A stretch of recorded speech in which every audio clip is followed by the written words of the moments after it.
Is anyone out there can confirm they can hear me? Yeah, you're good. Thank you.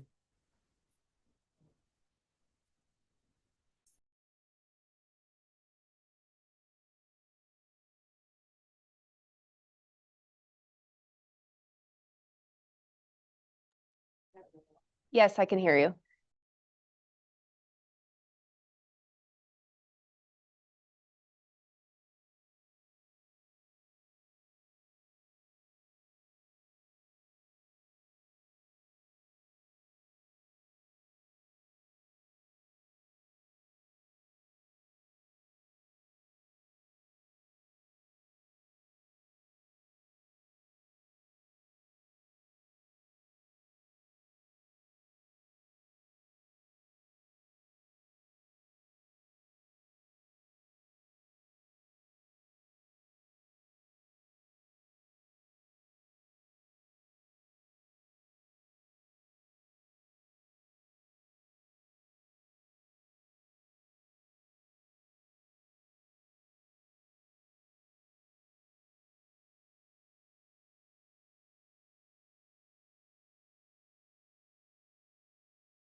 All right, do we have our court reporter here ready to go?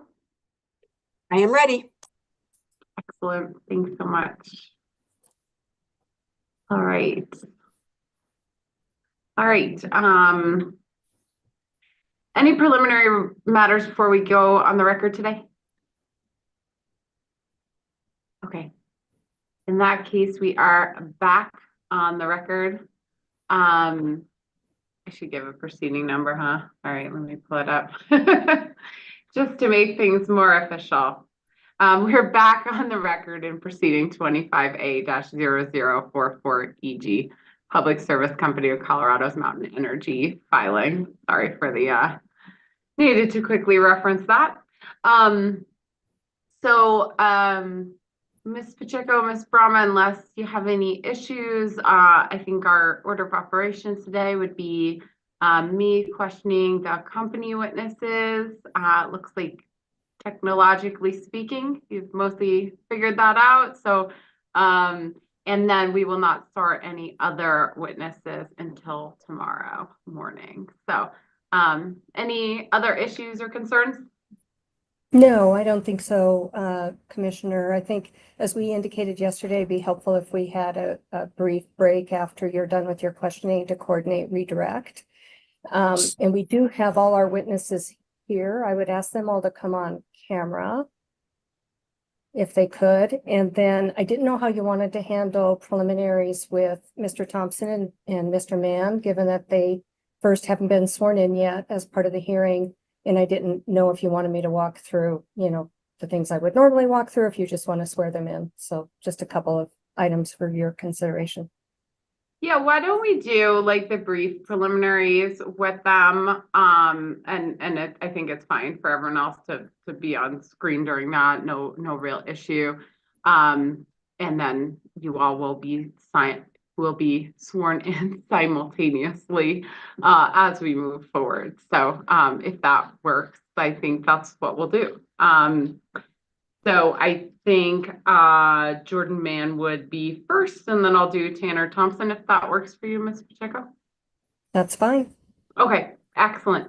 Mr. Mann, can you please raise your right hand?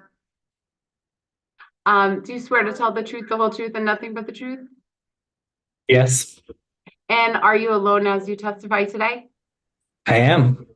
And if that changes or if anyone communicates with you during your testimony, can you please stop and let me know? I will. Excellent. Go ahead, Ms. Pacheco, with Mr. Mann. Good afternoon, Mr. Mann. Can you please state and spell your name for the record? Yep.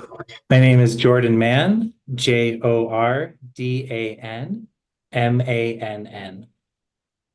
And by whom are you employed and in what capacity? I'm employed by Apex Analytics as a project director. And could you please briefly summarize your background and experience? Yeah. I have an undergraduate degree in mechanical engineering and a master's degree in building systems engineering. I've been working in the energy efficiency and beneficial electrification space for 15 years now, and I've worked on a number of potential studies, both as a lead and as a technical lead. Thank you. During the course of this matter, did you submit hearing Exhibit 115, your rebuttal testimony? I'm sorry, I didn't Yes. hear you. If you could say that again. Thank you. Yes, I don't believe you have any corrections today to your testimony. Is that correct? that is correct. Okay, Commissioner Gilman, Mr. Mann is available for your questions when you're ready. Thank you so much. And we'll turn to Tanner Thompson. Mr. Thompson, can you please raise your right hand? Do you swear to tell the truth, the whole truth, and nothing but the truth? I do. And are you alone as you testify today? And if that changes or if anyone communicates with you in any way during your testimony, can you please stop and let me know? I will. Okay, excellent. Back to you, Ms. Pacheco. Thank you. Good afternoon, Mr. Thompson. Could you please state and spell your name for the record? Tanner Thompson, TANNER THOMPSON. And by whom are you employed and in what capacity? I'm employed by Excel Energy Services. I am a senior engineer in the Distribution System Planning and Strategy Group.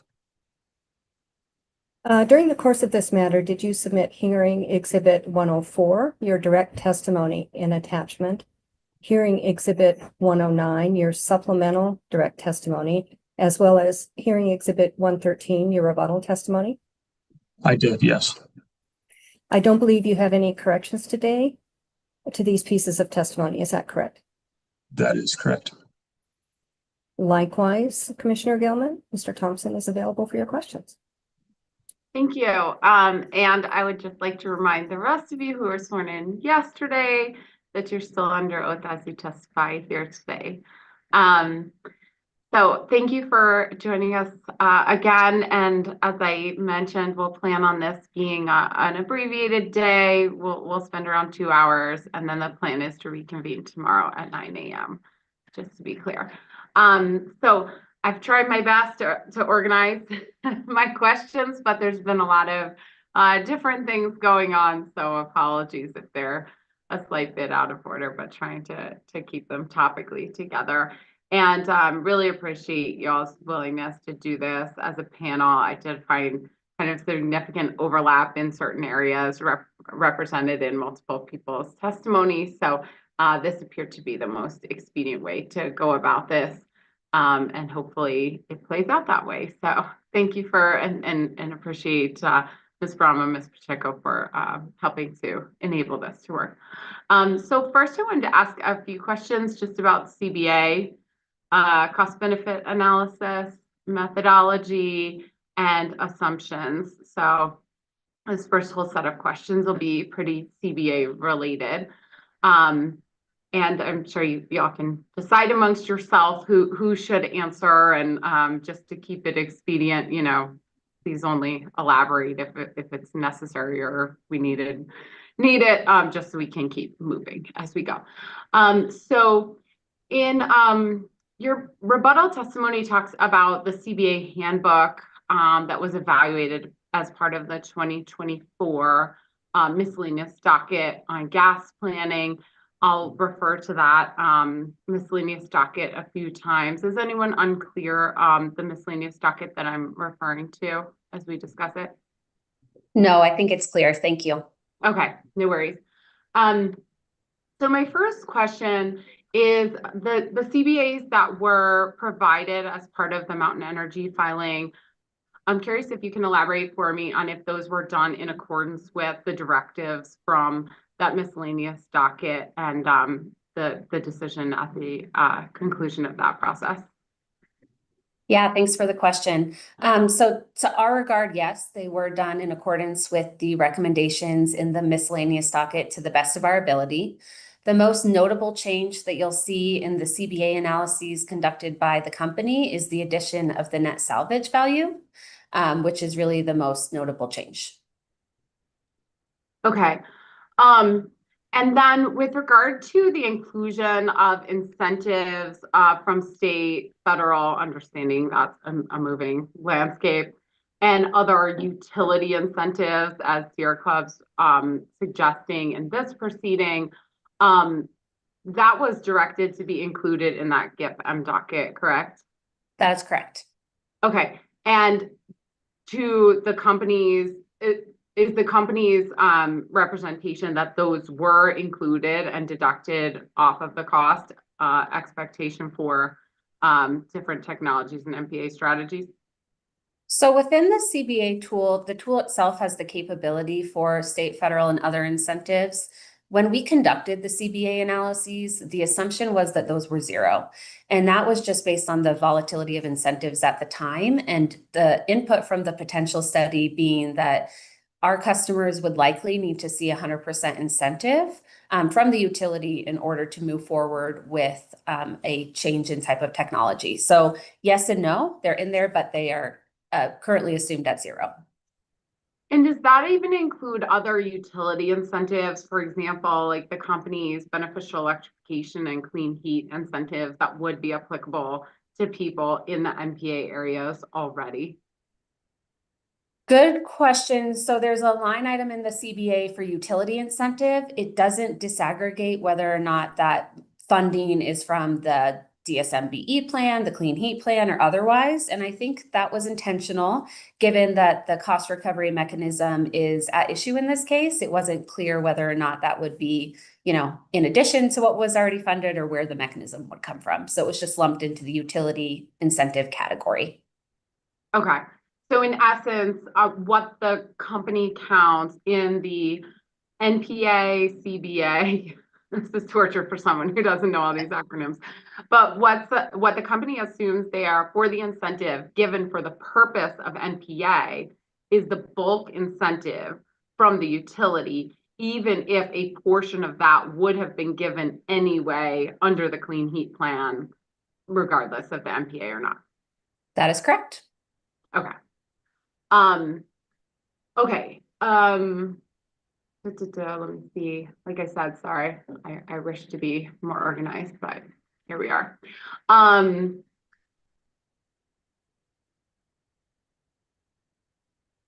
The GIP-M docket also directed the company to apply appropriate discounting to the equipment cost based on the average age of existing equipment to properly acknowledge that customers inevitably have a cost to change out their equipment, even if they don't electrify, even just to get new gas equipment. So I wanted to confirm if, to your understanding, the company had done that in the CBA that they've run. Yeah, so I recall the miscellaneous docket decision recommending that we consider adding that kind of benefit for gas appliance replacements, I think is what you're mentioning. And at this point, the company still stands by including those, but not quantifying those. And the main reason for that is that we do not have proper information on what customer appliances are. Therefore, that type of discount would really be a guess at best. The one thing that I will say, though, is within the CBA tool, if you note there's a different line item for different measures. We have one line item for early replacement and another line item for replace on burnout. And we're offering a lesser incentive for if it's a replace on burnout appliance. So not exactly the same intention, but did kind of attempt to reconcile that discrepancy. Okay. But as you characterize participant costs, like cost to participants to, say, electrify, do you assume any discount for the inevitability that their equipment will have to be replaced at some point in time anyway? Yeah, so to clarify, I think you mean participant cost as in like equipment costs paid out of pocket from the participant? Correct. That was not discounted. That is correct. Okay. And did you understand that to be a directive from the GIP-M docket? I understood it to be a recommendation from the M docket, but one that the company still believes is pretty skeptical at this point, given that our lack of understanding on each individual appliance. Okay.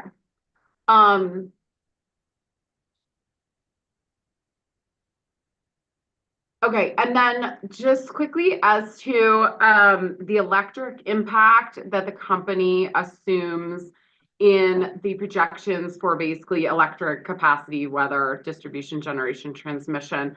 As I understand it, the company is essentially taking the estimated gas load at peak, converting it into kilowatt hours from BTUs, and then applying a COP of 1, assuming essentially electric resistance level efficiency. Is that accurate as to how that's happening?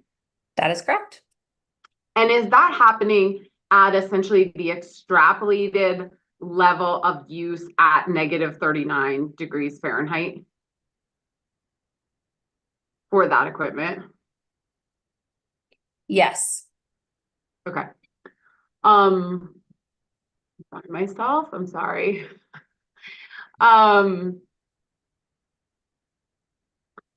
the marginal electric distribution capacity cost, the GIP-M docket directed the company to estimate the winter peak hour demand converted to electricity by accounting for some diversity of equipment operating at the peak hour, electric resistance backup, anti-pumps, as well as some load controllability, and further indicated that the cost should also consider the location of the MPA, equipment capacity, temperature impacts, depending on whether the peak hour is in the summer or winter, and the timing of the load related to that, as well as the timing of the expense. So I didn't see any acknowledgement of these considerations in the CBA methodology, but I just wanted to check if any of those considerations were inputted into the CBA methodology. Yeah, so this topic is discussed briefly in my supplemental direct testimony, but maybe just to reiterate what was said in there. So for the Eastern Mountain Gas System, we currently have a winter peaking system, at least on the distribution side of the house. And that winter peak occurs in the evening as opposed to the gas peak in the morning, but it's pretty close. So for the purposes of the CBA, we assumed that the heating peak would be 100% coincidental with the existing peak for the purposes of analysis. But for the electrical equipment capacity, do you assume that that happens in the summer, even though the peak is in the winter? Given that electrical equipment tends to have a higher capacity at lower temperature range. I'm not sure that I understand the question. Could you maybe rephrase it or restate it for me one more time?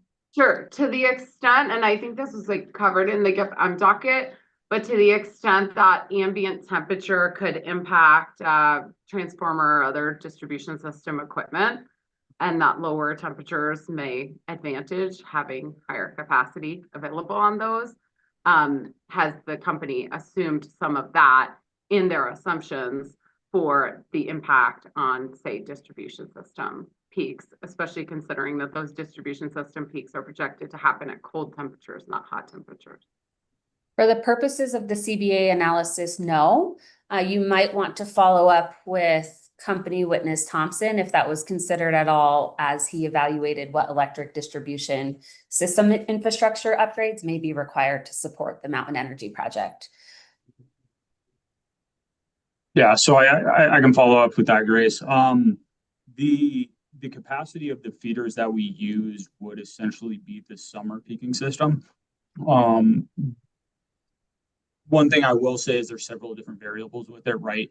You have elevation that you have to account for. You have to account for wind speed, ambient temperature. So there is a lot of inputs that account for that capacity, and is one thing that we are looking into in terms of the capacity, the available capacity of the feeders in the winter months. Okay, as it's currently done, you're using the kind of weather expectations of the summer, even on the portion of the system that is winter peaking, and for the addition of these loads that are adding to a winter peak rather than a summer peak. From my understanding, yes, that is correct. Okay. In the CBA, curious on the avoided gas commodity costs, if the company grossed that up at all to account for lost and unaccounted for gas as was directed in the GIFM docket.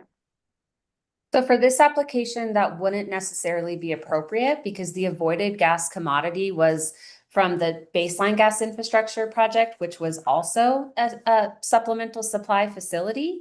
And so since it's all localized in the area, there is really no line loss associated with transportation of that gas. Okay.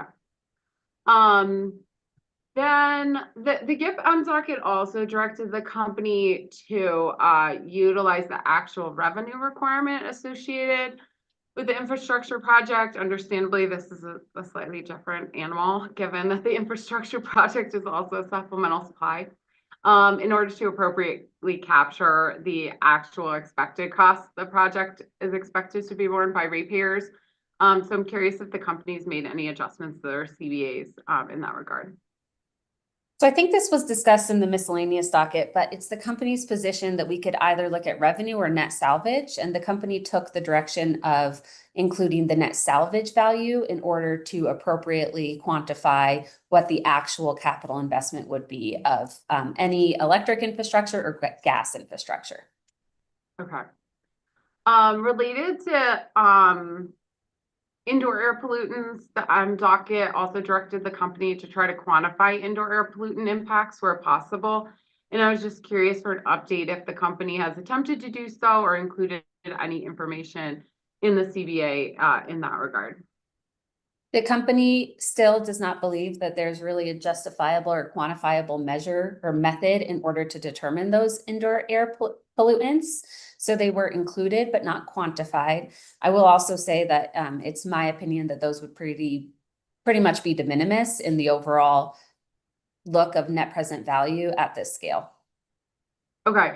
So I just to like clarify in my mind, is it the company's position that there are no indoor air impacts or indoor air quality impacts, or that you don't have a quantifiable number to use to represent the indoor air quality impacts? Thank you for clarifying. It's the latter, the quantification method. Okay. Let's see. So as part of this settlement, it seems to me that the company appears to be expecting that the CBI will, at least to some degree, be relitigated in the 2025 gas infrastructure plan that was filed in May. And that the company is essentially planning to use that CBA framework, whatever comes out of the 2025 GIP in the December 2028 Mountain Energy filing. I don't know if you followed all that, but I Yep. just want to confirm that's the plan. Yes, but I would also clarify that that language was really added as a method to like clarify that whatever the most recent planning tools are, those should be the tools used in 2028. So it goes a little bit without saying that we're going to use our most updated methodology, but we wanted to make sure that there was a specific point within the settlement order to recognize the fact that a lot of our planning methodologies, including the CBA tool, may evolve. One of the ways that it may evolve is as an output from the 2025 gas infrastructure plan, but also the company, reevaluates these on an annual basis. So whatever the most recent up-to-date tool is that the company is advocating for should be that is used in the 2028 interim regulatory filing. Okay, got it. And then, there was a lot of testimony here from many parties with regard to forecasting methodology, planning assumptions, design day methodology, temperature values. And while the company has some plans to, test kind of minimally a few of those points in the 2028 filing, many of those things, don't come to kind of a definitive resolution, I would say, with the settlement agreement. So does the company believe that the 2025 GIP is also a venue to be analyzing and litigating those issues, or do you see that happening elsewhere as the outcome of this proceeding? I would answer that two ways. So first, I think that they are, planning assumptions that were presented in the 2025 gas infrastructure plan. So certainly there's an opportunity to, consider them within the constructs of litigation of that plan. Also, I would say the same thing I said kind of about the CBA analysis, which is that as part of the annual design day planning, the company is evaluating all of our planning assumptions. So as we continue to evolve, which I think we expect to do, we will be using the most up-to-date assumptions regarding our planning in the 2028 interim regulatory filing. Okay. I wanted to move on to a slightly different area on from CBA. Okay. Thank you for the questions. Of I think course. let's shift areas a little onto some of the system hydraulics and the connection between portions of the system. It may be helpful, Ms. Federico, to pull up Hearing Exhibit 102, GKJ2. Has a map that just might be helpful for us to look at. I was thinking of going to page 20, which has figure 4.6, 4-6, I guess. So maybe we can blow this up to kind of focus primarily on the green and pink area, to really like understand the confluence of these areas hydraulically. Thanks. I think that'll work, but I thought it might be nice to have a graphic up. So the first question is just in a broad sense, can you help me understand, as I understand it, Leadville is kind of where we see that Y shape place, right, in the orange, and then the one leg is blue. And so to my understanding, that kind of delineates to the east is the eastern mountain, to the west is the western mountain, to the south is the southern mountain. And that's kind of the hub of the three meeting there.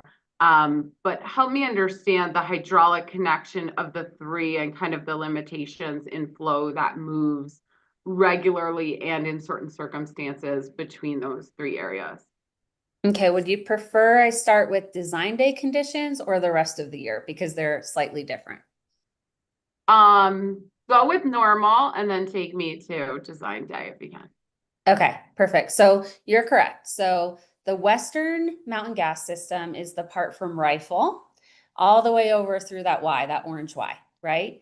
And so that flows from left to right. And what happens during normal operating conditions, as well as design day conditions for that matter, is a certain amount of the gas supply from the Western Mountain Gas System is fed down that lateral. I'm pointing at it and I'm realizing you can't see it, but down the orange lateral. Okay, so depending on the temperature, it will go the direction where the most demand is. So typically during like very cold winters, it'll flow up the blue lateral and then into the eastern mountain gas system.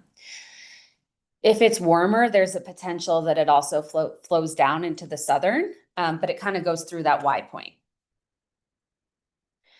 The southern system is pretty self-contained during the winter, but does flow up into the eastern during normal operating conditions. So that's right outside of Durango, Colorado. You can't see it on the screen right now, and I think that's fine. But it flows all the way up to, again, that Leadville area. And if it's very cold, design day conditions, it'll null right there. So there's not a whole lot of gas that comes from southern to eastern during design day conditions, but it can flow up into that area during other times of the year. Pause me at any time if you have questions too. No, go ahead. Okay, so then eastern is really going to be from that Marshall compressor station, which is on the right-hand side of the screen, obviously flowing down into the Y. This one's a little bit more complicated because, as I discussed, during normal conditions, so kind of year-round, it can receive gas from the west. It could potentially receive gas from the south, but it also receives pretty much the primary amount of gas comes from the northern system and the Denver system. And that's because the northern and Denver system is where we actually have the supply interconnections with our interstate pipelines. So the supply physically has to go through the north, through Denver to Marshall in order to be able to be transported down into the Eastern Mountain gas system. Okay. Help me understand what do the colors of the pipes like more or less represent here? They represent different pipe sizes, but the size itself is confidential. Okay, got it. Is blue bigger than orange or orange is bigger than blue? Ooh, that is a wonderful question that I actually do not recall off the top of my head. Okay. Just Apologies for that. curious. No, trying to figure out. Do you know what the pink dotted represents there between, roughly Meadow Mountain and Edwards? Could you scroll down? I think there might be a legend. If there's not, over on the right, maybe it's redacted. Let me look at my version. Should be looking at the same thing. Yeah, it looks like it's gone. What was in that black box? Interesting. Yeah, I don't think I've seen it. That's I- a different type than I see anywhere else. Trying to figure out what it is. I think it's a different pipe size. I'm not entirely clear why it's dotted. Yeah, apologies for that. I'm not entirely clear, but I think it's just a different pipe size. Yeah, no worries. So then, Ms. Federico, if we can go to page 23, table 4-6 here shows essentially, yeah, if you can go to 4-6 for me. Oh, wait a minute. Oh, is this like a revised version? Let me see. This is the one on the spreadsheet from 116. It doesn't look like it's a revision one. Okay, so there's something that's called table 4-6 ratio of peak hour reduction to capacity delivered. Which is what I'm trying to look at. Yeah. Ah, yeah, there. Okay, perfect. Thank you for finding that. Was I wrong on the page? I don't know. Okay, so looking at this, as I understand it, would represent kind of the hydraulic connection associated with if we took action, had an MPA in a certain area, how impactful is that to Breckenridge, Keystone, and Upper Grand Lake as like a ratio, basically. Is that fair? Yeah, that is correct. So we looked at design day conditions for this table, and we looked at, based on different areas, how a reduction in the design day peak hour would impact the pressure, insufficient pressure in that area. And so this kind of shows the closer you are to the constraint or the insufficient pressure point, the higher the ratio, meaning that it has a more direct impact on the pressure. And we use this as a tool in the potential analysis, but also to determine where it was appropriate and kind of the best bang for our buck to implement NPA measures and technologies. Okay, got it. And so how are these amounts arrived upon? This is like an output of hydraulic modeling, or how do you come to these? Yeah, so this took quite a bit of hydraulic modeling. So we used the synergy gas hydraulic model and we pulled it up as is and kind of did polygons that you saw on that map. And what we did is we reduced the load by 10% in those areas and then saw the residual reduction in the pressure. And we did that for each of the areas in order to determine what the highest percentage was. So if it was 1-to-1 or if it was a different value. Okay. And as I understand, maybe we can go back to that map, which was page 20, Ms. Federico. So in the supplemental direct, I understood that the Eastern Mountain Gas System, and I think as you said today, receives a limited amount of supply from the Western system. And that's limited by potentially two things: the supply that's contracted in the West at Rifle, and then the actual capacity from Rifle to its destination. Are those the two fair restrictions?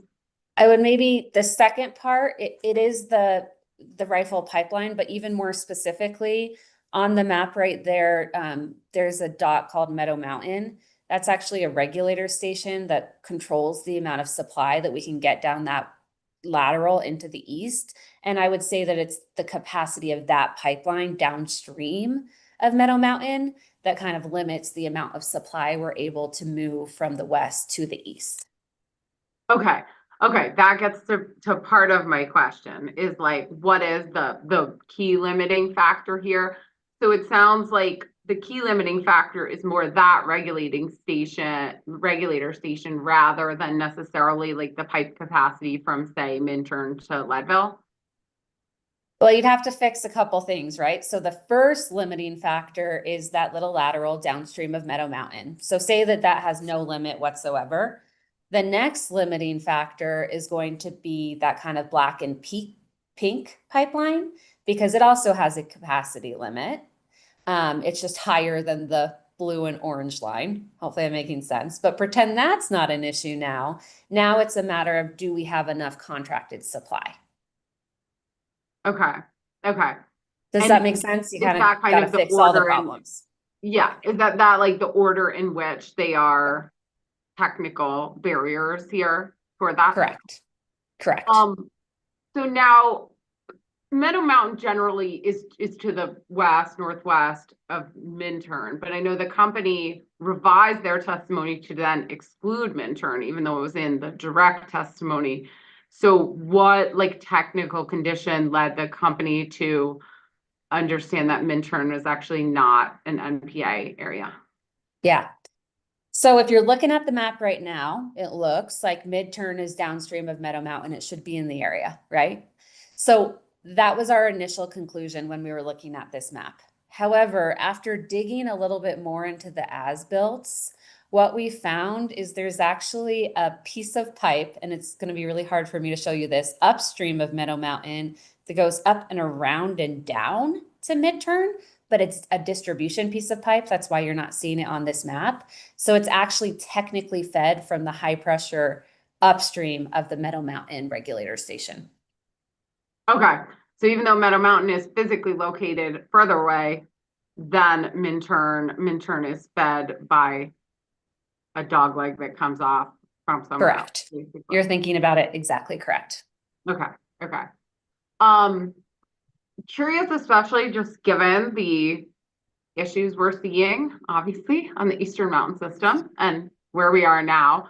How much spare capacity is coming into the Western area in terms of capacity for additional growth to these zones from the West, even, especially if, we do count on some flow coming from the West, that essentially presumes that there is still some spare capacity. So I'm not at all clear on kind of how much spare capacity we can count on in the forecasting coming from the West and how close that's getting from a capacity standpoint.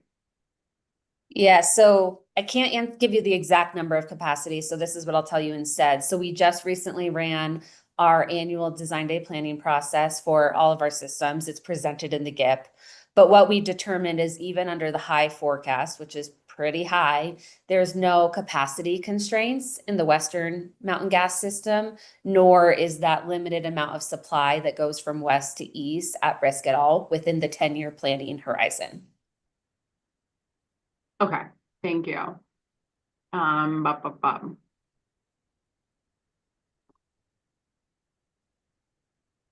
Just a quick question, because there are some quite large towns just past that Meadow Mountain regulator station that could be of some significance in terms of NPA. Did the company evaluate any measures at that regulator station that would allow more flow through, especially in the case that you could get up valley reduction through NPAs in like the Vale and Avon area? We did not, and the reason why is it's not just the regulator station, but also the size of the pipe. And while it looks like kind of a short piece of pipe on this map, it's like 20 miles. And so replacing that pipe to a larger size in order to facilitate more flow from the Western Mountain Gas system was considered cost prohibitive as part of the Mountain Energy project. Okay. Okay, so thank you for that. I have a better understanding now. I was trying to make sense of the map by myself, but this is much more helpful. So in your direct testimony, Ms. Jones, on page 4, you talk about the growth that you've seen, especially from 2019 to 2023, that kind of really brought to a head the need for this project. And the company indicates that growth in Grand, Lake, Summit, and Eagle counties caused the Eastern Mountain Gas system to experience an average customer increase of 1.7% annually between those years. But it sounds like Eagle and Lake County are, in definition sense, not in the Eastern Mountain Gas system and hydraulically somewhat limited in their actual impact. So do you have any idea what the actual growth was in Grand and Summit counties? Because like it just seems a little odd saying Eagle County and Lake County are limited in their hydraulic connection, but kind of lumping their growth in with the need for the project.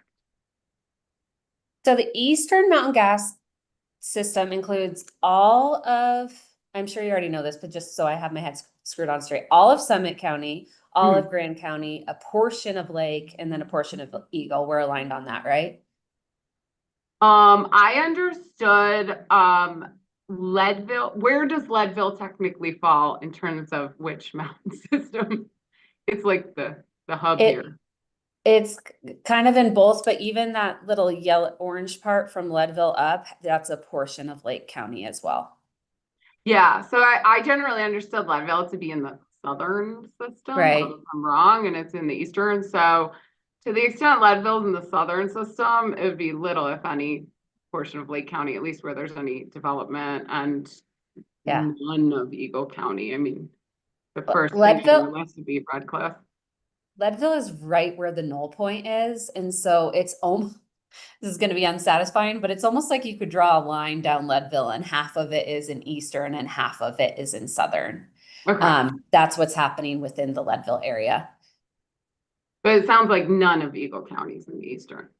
There is some of Eagle. I wish we had an overlay, but there is a portion of Eagle that's also in it, and it could be that area that's like the Red Cliff area. Okay, Red Cliff's a very small town, but yeah. Yeah, and appreciate that for sure. Okay, but I don't think Red Cliff represented significant growth in the last 5 years. So that is just my point, is that it's a little difficult to decipher because you include counties that I don't doubt had significant growth, but are not meaningfully part of the Eastern Mountain Gas system, which is a little difficult. Let's see. Let me get to my next question here.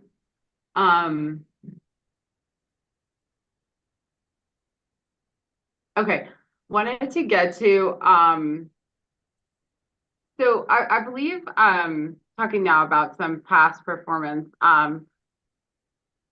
in your direct testimony also at page 46, Ms. Jones, you indicated that the company compared data to as-is modeling and stated that the results of this verification show that the system hydraulic model is aligned with the gas pressure observed in the field and therefore is accurate. And so I did issue a follow-up question in supplemental direct asking for you to provide the heating validation model to show performance at cold temperatures on the system. And you did so as GKJ 15C. Does this all ring a bell? Yep. Okay. So I just wanted to confirm a few things. So it looks like what you had provided in GKJ 15C, and it's confidential. We don't need to pull it up. Yeah. But it looks like what you provided was one hydraulic model for the entire mountains, which would be like the confluence of all of these. I think the mountains technically is all three of these things we've painfully been through their connection. So is that accurate? That is correct. Okay. Is there any more granular validation that the company has done specific to the Eastern Mountain gas system rather than the entire mountain system at large? No, so we model those three systems because of the interplay between them. That null point can shift as demand grows on our system. And because we're physically receiving gas from the west, it makes for a more comprehensive model if we evaluate them all together. That being said, so the results of what we showed that the percent variation was less than 5%, which is incredibly good. The other thing that we do is we look at every single major pressure point to also validate that, which is done within the model. Kind of, we have like a reference and a pressure within the model. So it's not a work paper necessarily, but also to confirm that there isn't any large variance at any point. So all of that to say, you can infer that a good model match on the entire mountains also included a really detailed model match on every single point within that system, including the Eastern Mountain gas system. How many points are there, like within the Eastern Mountain gas system that would, I've gotten kind of conflicting information about this in the past. So, I mean, how many actual points are there where you have granular flow data that you can reference then to validate? That's a great question. I do not have the number off of the top of my head, but if I had to guess, I would think doing some mental math.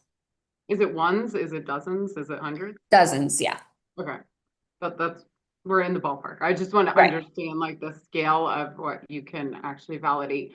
And then within that GKJ 15C validation that you provided, the temperatures that were used for that validation, both from 2023, were at -7 degrees Fahrenheit and -15 degrees Fahrenheit. Does that sound right? That sounds correct. Do you know where that temperature was modeled or was observed?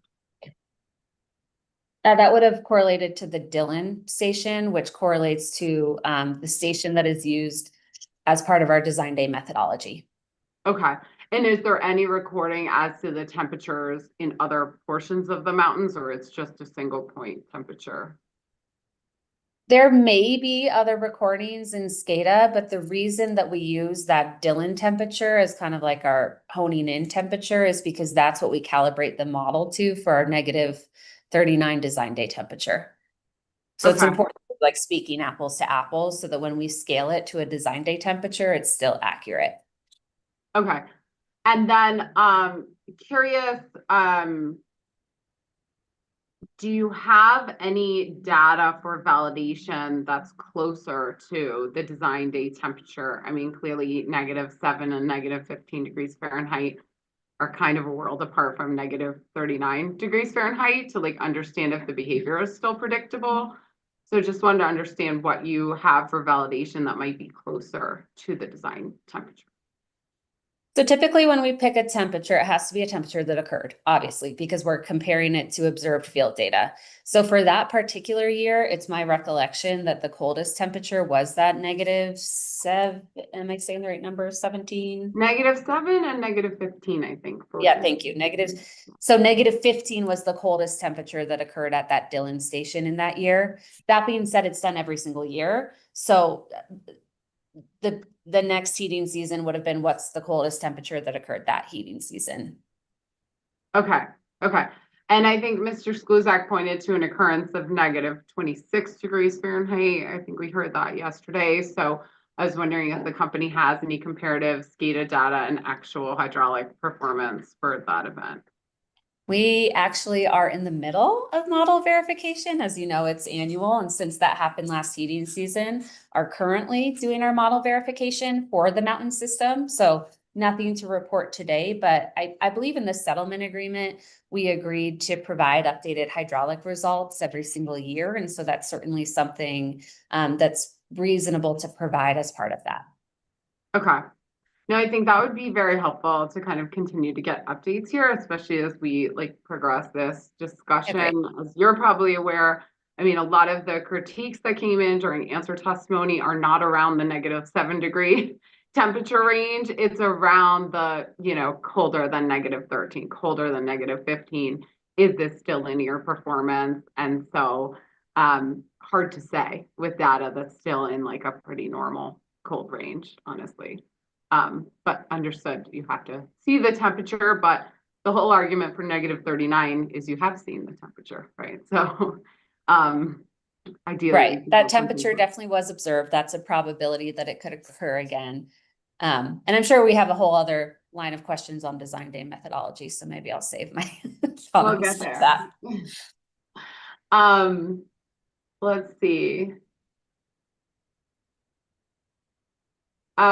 Yeah, so just curious, like in the recent past understanding, so for 2023, it seems like the coldest you had was -7, -15, but in the rest of kind of the recent past, what's the closest you've got on model validation that would bring us far closer to the design temperature to really deal with some of these critiques that we could see atypical, growth or performance in the use of gas past some of these certain, somewhat reasonable, once we get into very unreasonable cold temperatures.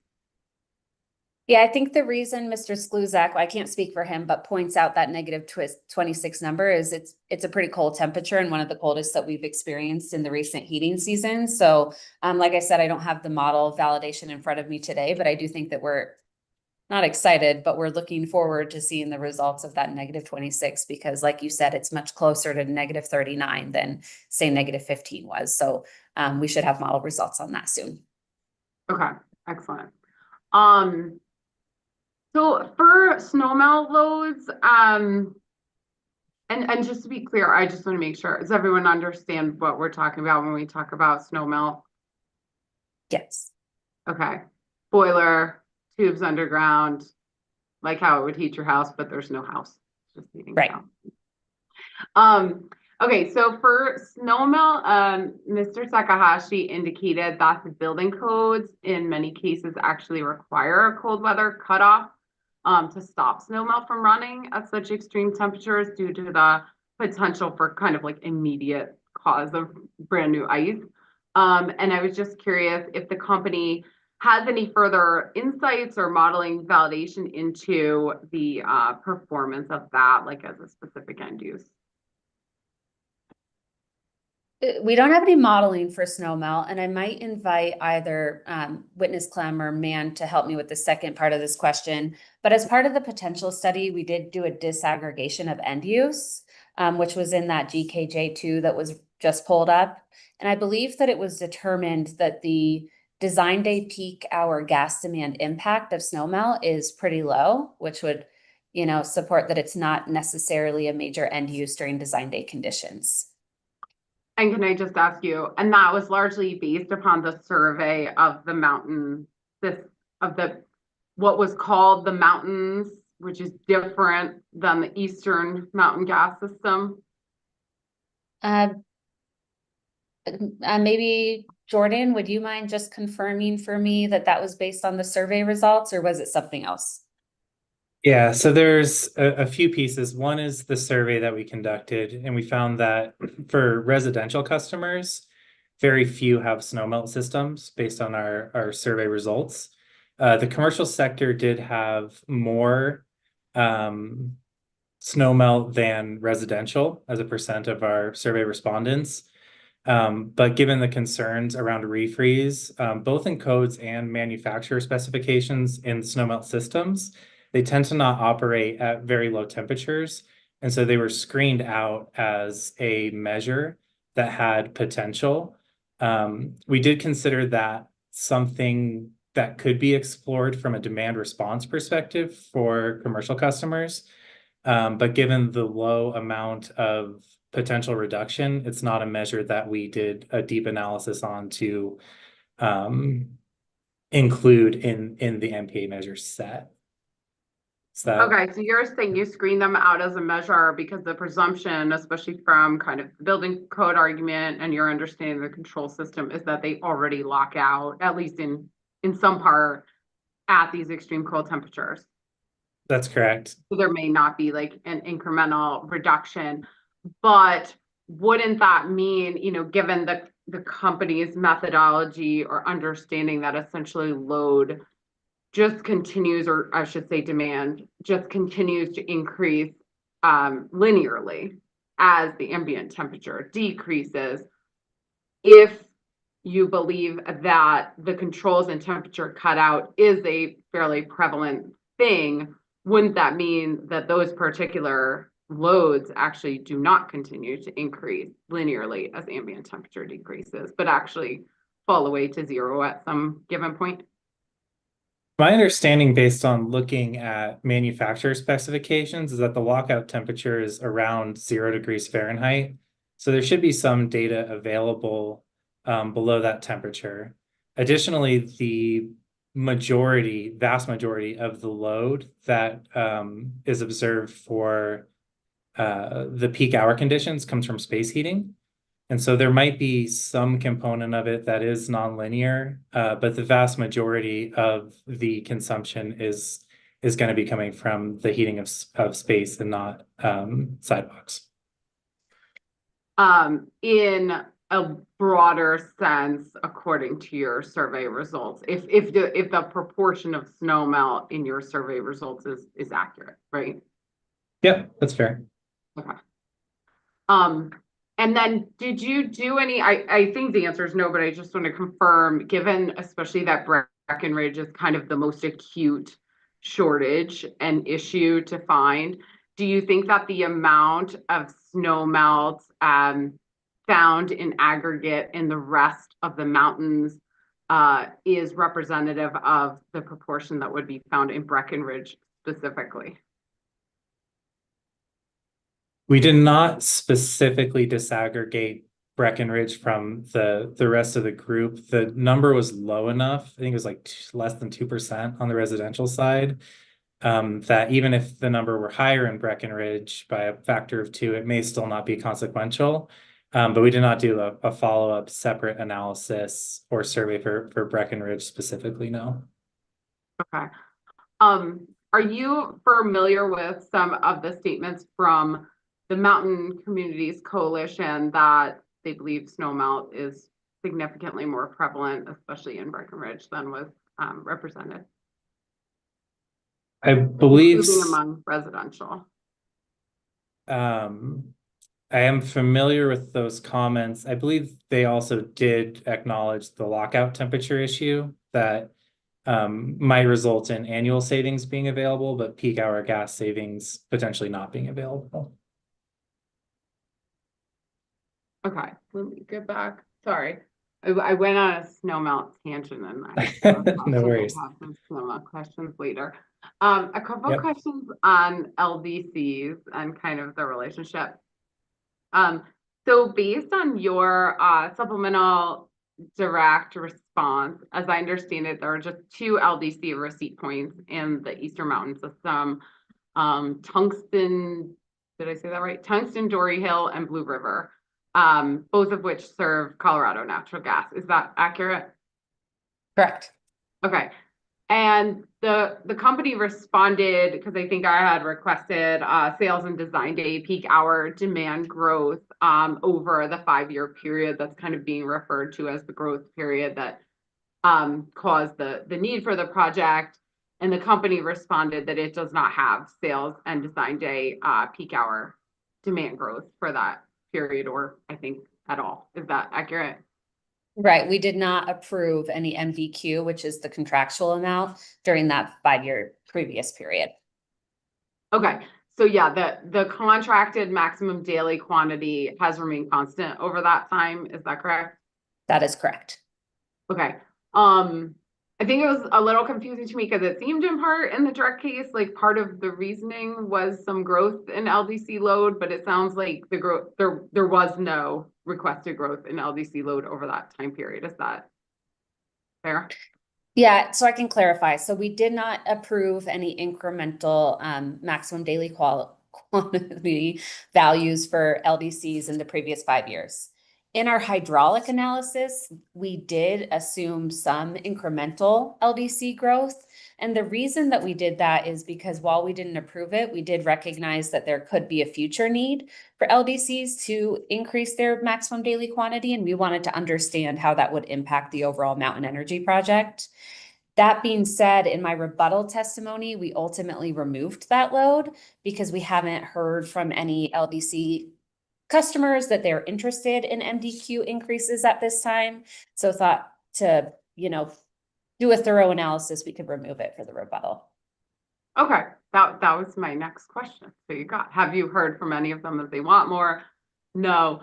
Do you have any knowledge as to their actual infrastructure, if they could accept more, if it's that simple, or if they have actual infrastructure upgrades that would have to be made to even accept more quantity?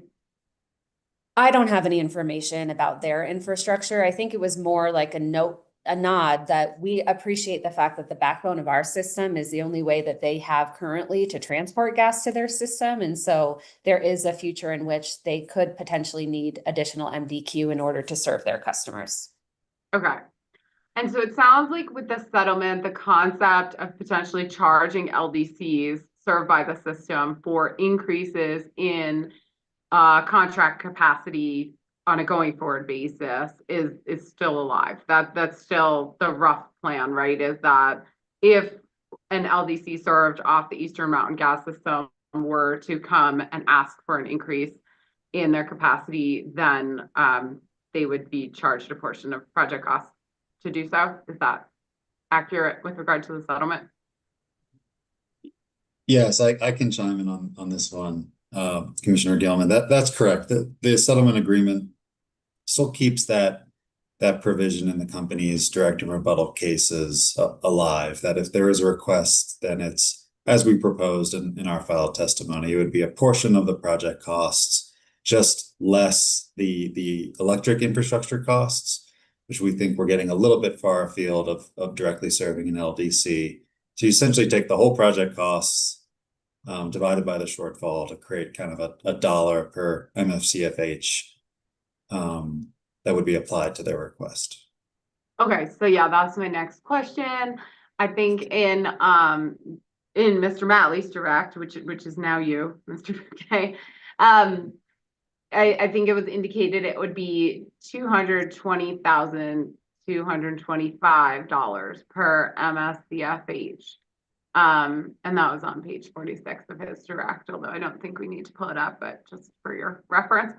So is that still your understanding? I don't think the settlement delineated like a cost, a unit cost. So is it still your understanding that the settlement reference would be to that value from the direct testimony? That's correct. That didn't change in the settlement. The process is still there. Okay. And to your understanding and agreement in the settlement agreement, would that value be updated to reflect the actual costs of the portfolio? So for example, we have some kind of slight immediate reductions in supplemental supply, but of course we're still working with a potential plus 100% on the supplemental supply value. So there seems a wide range of what this actually costs at this point. So is that number intended to be adjusted to reflect the actual? Yes, I believe we described it in direct testimony. We might have to pull it up, just to be sure. I think we intended that to be actual costs of the project, in which case, right, if supplemental supply costs, we talked about that a bit yesterday, right? But there's estimates around that. Sorry, there's ranges around that point estimate at this time. So I think it's the expectation that the particular value might change a little bit, but it's the concept that we were more putting out here in our filed case. Okay, thank you. Just wanted to understand, put some more color around the plan for those potential charges that appears in the settlement agreement. Okay, couple more questions on the shortfall and calculations. So MCC witness Takahashi indicated that building code design temperature in the project area is negative 13 degrees Fahrenheit. In other words, the mechanical systems are designed to serve the entirety of the load at negative 13 degrees Fahrenheit. And that if you consider that most, if not all homes would have mechanical systems undersized to continue to demand more gas all the way down to negative 39 degrees Fahrenheit, that the company likely overstates its peak gas need by around 9%. The only way I saw this, like particularly addressed in your rebuttal, was I think you all characterized MCC as advocating for a negative 13 degree design day temperature. That wasn't exactly how I interpreted it. But instead, assuming that they were arguing that the vast majority of building mechanical systems would max out their peak gas draw somewhere between negative 13 and negative 39 degrees Fahrenheit, even assuming some rational amount of oversizing. You know, their argument, I think, was that the linear regression for extreme low temperatures is inaccurate and unlikely to occur, and that you will max out some significant portion of mechanical systems. So I'm just curious what reasoning the company has to assume that all mechanical systems will continue to operate all the way down to negative 39 degrees, continuing to demand more gas all the way as the ambient temperature drops. So there's two reasons for that. The first is observed system data. So while we don't have observed system data, particularly in the Eastern Mountain Gas System to negative 39 in the recent past, we did include in my rebuttal testimony some information on linear regression of load at lower temperatures like negative 30. And so based on observed field data, we are still seeing that design day peak hour gas demand will increase as it correlates to temperature. And I could pull that up if that's helpful. I'm trying to find it for myself. Yeah, let me see. It's in your rebuttal. Yeah. Because, yeah, I'd like to better understand the coldest temperature that the company actually has validation on. Yeah, so this is on page 82 of my rebuttal testimony. It's figure GKJ R18. And for a little bit of context, this is for a different gas system from the Eastern Mountain Gas System, but we selected it because it's relatively simple. It's got a single supply going into kind of a distribution system. And so there's a really clear indication of the design day demand and the temperature. It's not as clear to get this type of linear regression when you have a system like the Eastern Mountain Gas System, which relies on several different supply points and also has quite a bit of line pack. You might not be able to see the flow rate quite as clear. So that's why we chose this system.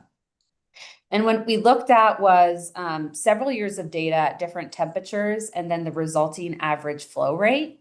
And so there is some variation, and that probably has to do with, actual usage during that time. Some people are on vacation, some people aren't, but you'll see a linear regression going from negative 12 to 30, which we thought was reasonable for the purposes of presenting in my testimony, and it continues to increase. So the flow rate is indicative of the supply into the area, which is directly proportionate to the design day peak hour gas demand in the area. Thank you. And I'm sorry, I have questions. This is the St. Cloud, Minnesota, correct? That's correct. Okay, I had questions about this, so I wanted to like skip to them while it's up and ask you Yep. some questions on it. Okay. Does the company have any information as to what the building department design temperature is there for mechanical systems? Yes, the ASHRAE temperature for St. Cloud, Minnesota is negative 11.4. The ASHRAE temperature is not necessarily the building department's design temperature. What's the building department's design temperature? I do not have that information. I apologize. Okay, no worries. I mean, building departments have to say if they refer to other resources or not. And what's the company's design day temperature for that portion of the gas system? Again, I don't recall it off the top of my head, but it's colder than Eastern Mountain Gas System. I think it's negative 42, but please don't quote me on that. I'll just say on the record that it's colder than the Eastern Mountain Gas System design day temperature. Using the same methodology, it's a consistent methodology to that of what we use in public service. Okay. And then this data, it looks like goes down to negative 28, which, look, I agree. If we're outside, it might not make a big difference to us if it's negative 28 or negative 39. They both feel very, very cold. But that 11 degrees does seem to make a difference in terms of data. And so I'm curious, is there any data that goes lower than negative 28? I mean, it sounds like that leaves 13 degrees kind of unknown with regard to the design day temperature behavior. For this particular system, we did not identify a data set that goes below negative 28. That doesn't mean it doesn't exist, just that we didn't find it for the purposes of my testimony.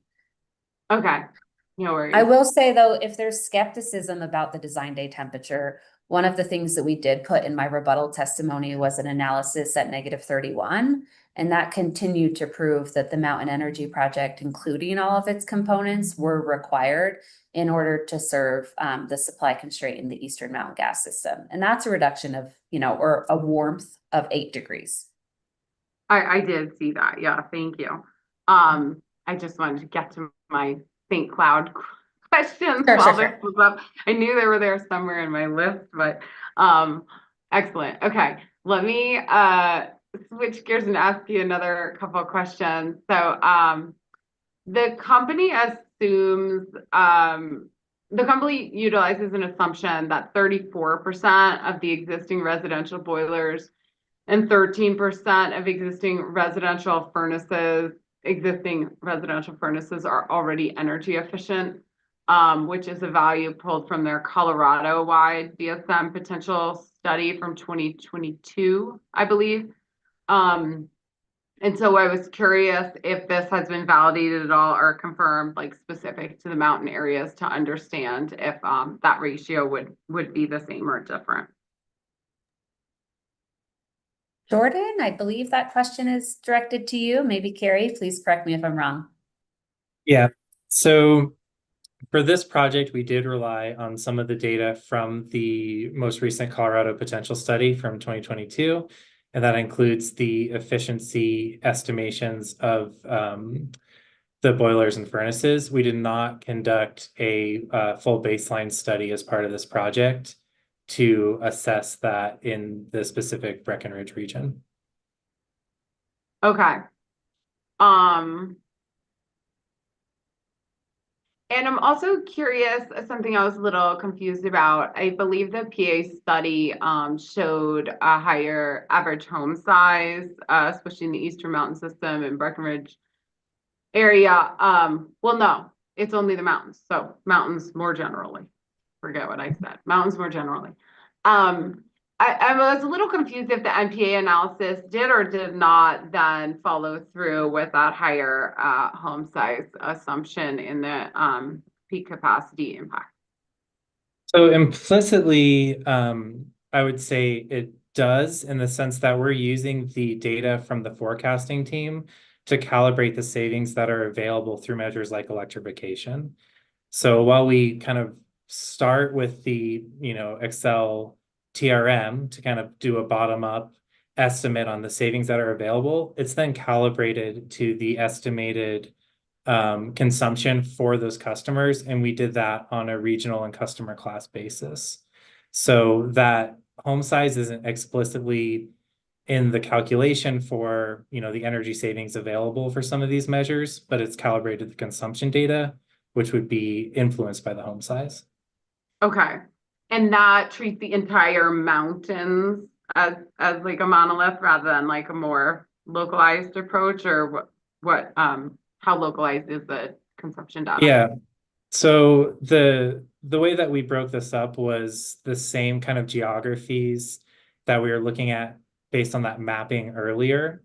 So for each geography, we split the customers into residential, commercial transport, multifamily transport, and multifamily. And we use the data from Excel for each region specifically to calibrate the consumption and savings that are available in each of those regions. So that's the disaggregation level. Okay, thank you.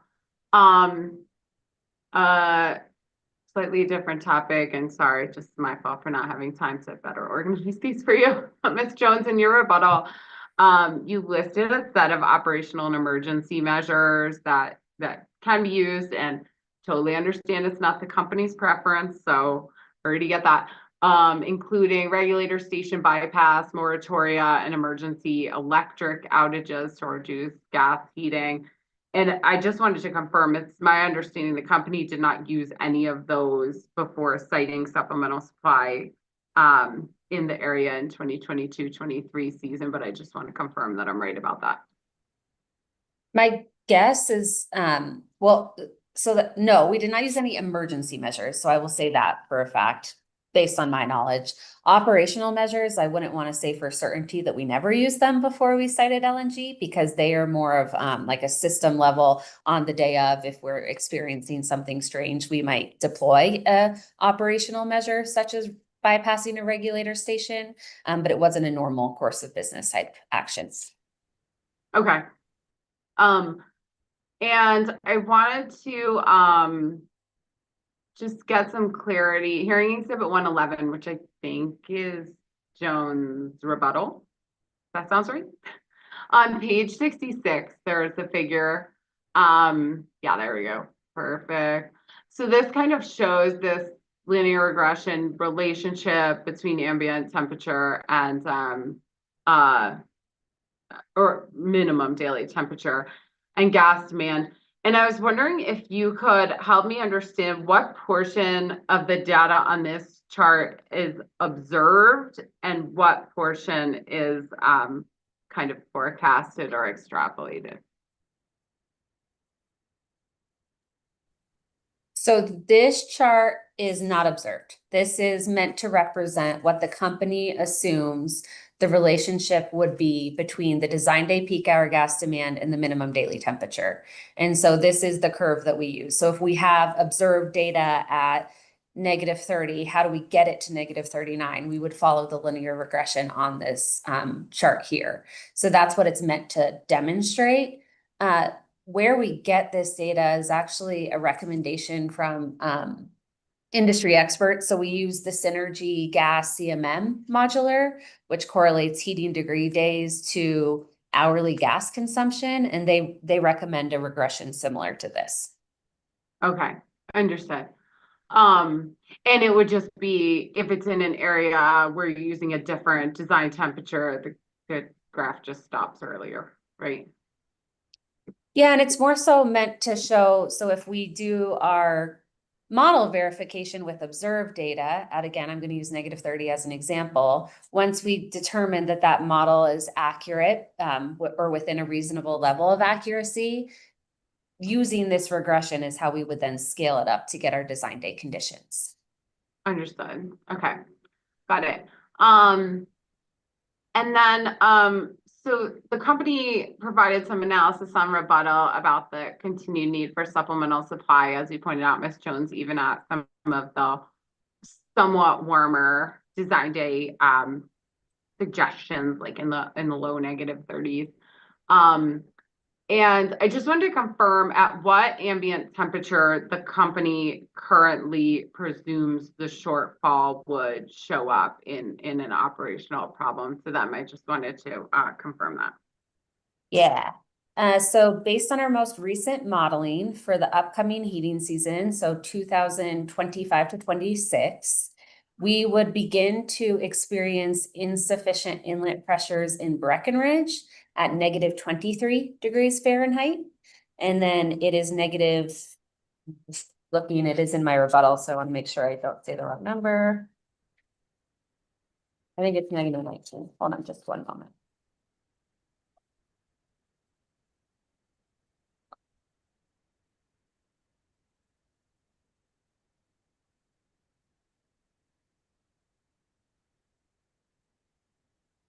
I was right. So just for your records, it's on page 30. But we would begin to experience insufficient pressures in Keystone at negative 19 degrees. So far warmer than any design day temperature considered in my rebuttal testimony. Okay. So although the volume is smaller, then immediate need is more acute in Keystone, I guess. Is that the right way to describe that? It's a warmer temperature in Okay. which we start to need, yeah. Okay. Related to that, you identify in your direct testimony that the parameter for the Keystone supplemental supply was a maximum injection rate of 285 MSCFH, which is, to my understanding, the same injection rate being planned for Breckenridge, even though the shortfall in gross numbers is far higher in Breckenridge. So I just wanted to kind of understand the perspective of how do those required injection rates end up the same when the Breckenridge shortfall is several magnitudes bigger than the Keystone shortfall. Yeah, happy to clarify that. So the maximum injection rate of commercially available LNG equipment is usually around the 285 MFCFH mark. So we use that as a design parameter when we were developing the hybrid portfolio, that it should not exceed 285. But when we actually got the results, the injection flow rate in Keystone is less than what we need in Breckenridge. And so again, I can point you to my testimony. So it was more of like do not exceed, and we never did. So please hold on that one. Okay, so that's not actually the planned injection rate. No, so if you look at my direct testimony, page 166, it's going to be table GKJD10. And to your point, so the Breckenridge maximum hourly flow rate is that 285, but Keystone is 77, which was one of the reasons that we believed that CNG is more than sufficient to as the preferred supplemental supply facility in Keystone. Okay. And is it that the commercially available equipment kind of generally all is built to operate at this 285 MSCFH, or are you able to actually order smaller equipment that is more suited for that actual flow rate for Keystone? It depends on what type of equipment you're talking about. So LNG, commercially available equipment, will go up to 285. If you wanted at something higher, there would be an engineering solution, of course, to boost the hourly flow rate Just for higher. Keystone. So you're doing CNG and Keystone, and it seems like you set an equipment parameter at 285. You only need 78. So is the equipment then kind of right sized down for that instantaneous flow rate that's needed out of the CNG and Keystone? Yeah, it won't be set for exactly 77, but the commercially available hourly flow rate for CNG equipment is lower than that 285. If we want to understand the parameters a little bit more, I'm sure Ms. Roberts would be happy to answer some questions on what's commercially available for CNG equipment. Okay, I just wanted to understand like the sizing a little Yeah. more. I think I was thrown off by the like don't exceed what we're actually using, like what was actually going to be utilized there. Okay, I have a few questions where we'll refer to your rebuttal testimony, Ms. Jones, related to the new forecast that the company developed in rebuttal. Certainly. So we're in the rebuttal here, Ms. Federico. Yeah, can we go to page 24? Ah, perfect. That one will be good. Okay, so a large part of the revision to the forecast in your rebuttal includes the addition of what the company characterizes as these large, discrete new business requests that you've received essentially between the direct case and rebuttal. Is that correct? That is correct. Okay. And does this figure GKJR2 represent the entirety of those new business large discrete requests, or are there others we're not seeing here? It is the entirety of the large discrete new business requests received since the initial filing. Okay. And then what's the status of these to get you on this list, to get you in this pie chart, if you will? Are these signed applications? You know, what's the maturity of these requests? Yeah, in order to be on the pie chart, so these customers would have had to file a builder's call line request. We would have put them into the hydraulic model to analyze if there was any direct infrastructure costs required for them to come on, and then resubmitted that to the customer and they signed their agreements. Okay, so these are signed agreements to take Correct. new service at the sizes we're looking at. Okay, so if we look at this, the blue sliver right at the top, 12 o'clock to 12:30 or 1 o'clock, is 6.2 MSCFH, and that is the discrete, large discrete new business request that you have in Summit County. Do you agree with that? I do. Okay. Do you know what portion of that is in Breckenridge, kind of given the acuteness, I guess, or Keystone, given the acuteness of the needs for MPA and load reduction specific to those areas? Do you have any disaggregation for us to understand the location of these loads? I do not off the top of my head. Okay. Did the company, as part of this analysis, because I know you go on and like we'll get there, but on pages I think 52 and 53, you do new shortfall calculations where you compare the little confusing because I think you call the new one the base forecast or something, but you compare the direct case to the rebuttal case there in terms of shortfall. So given that there's a real acuteness to where loads are, well, I guess let me test my theory first. We looked at the table previously in your technical attachment that showed like the ratios of if you have a reduction in this area, it's worth 62% or whatever it may be to the Breckenridge shortfall. You recall that? Yes. So I want to understand, my theory is if that works when you reduce load, that it's worth that much. Is the opposite also true, that when you add load, it's of a proportional impact to that shortfall in that area, assuming that load is added, you know, in a different area of the system? Yes, so the Visually, closer, I did, Okay. thank you. So the closer you are to the immediate insufficient pressure, the larger an increase or a decrease in the design day peak hour gas demand would be. Okay, so the ratio holds where there's an addition or a reduction of gas, the proportional impact that that change in gas volume has to the shortfall in Breckenridge, to the shortfall in Keystone or Grand Lake, holds. Like that ratio works up and down, right? Correct. Okay, that was my theory. That's where I was going with this You question. got it.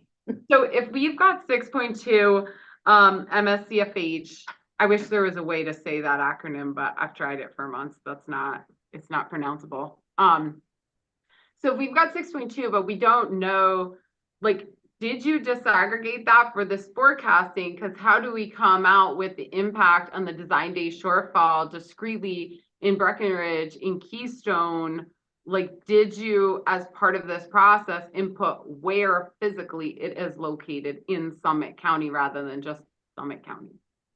Yeah, so I don't have the exact location off the top of my head, but when we put a discrete large new business request in our hydraulic model, it is placed at the load, a node in which the load will actually come to fruition. Okay, so what you're saying then is inherently these were discounted for whatever appropriate hydraulic connection they do or don't have to the actual nodes with the problems. Right, so this does account for the hydraulic intricacies of our system, correct? Okay, got it. So if you scroll up just a little bit, Miss Federico, thanks. Okay, so these are in well, let me get there. I have a lot of questions about these charts and about these new rebuttal forecasts.